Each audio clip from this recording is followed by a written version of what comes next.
વડોદરા શહેરમાં સર્જાયેલી પૂરની પરિસ્થિતિ માટે શહેરના શાસકો જવાબદાર હોવાની એક ઘટના સામે આવી છે। વડોદરાના ભયાનક પૂર માટે શાસકો જવાબદાર હોવાનો મજબૂત પુરાવો સામે આવ્યો છે। આ પુરાવો રજૂ કરનાર બીજા કોઈ જ નહીં પણ શહેર ભાજપા સાથે સંકળાયેલ નીરવના સ્વર્ગસ્થ પિતાજી છે।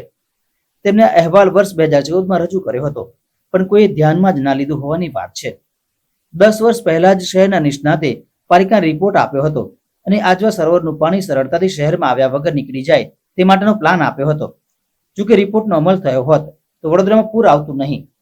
વડોદરા શહેર અત્યારે પૂરની ભયાનકતા અને તેના લીધે થયેલી તારાજીમાંથી બહાર આવવાના પ્રયત્નો કરી રહ્યું છે।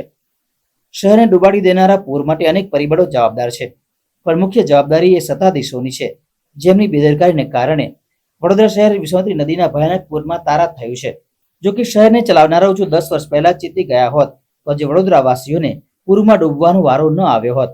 અમારું ઘર વિશ્વામિત્રીથી 300 મીટરની નજીક જ આવેલું છે। અમારા ત્યાં જ્યારે પણ પૂર આવ્યા છે 2005, 2009, 2014 એના બધા ડેટા એમણે રાખેલા હતા કે ભાઈ 2009માં અમારા ત્યાં 8 ઇંચ પાણી હતું પાર્કિંગમાં નીચે, 2014માં અમારા ત્યાં 2 ફૂટ હતું, 2019માં આ વખતે 3 ફૂટ હતું।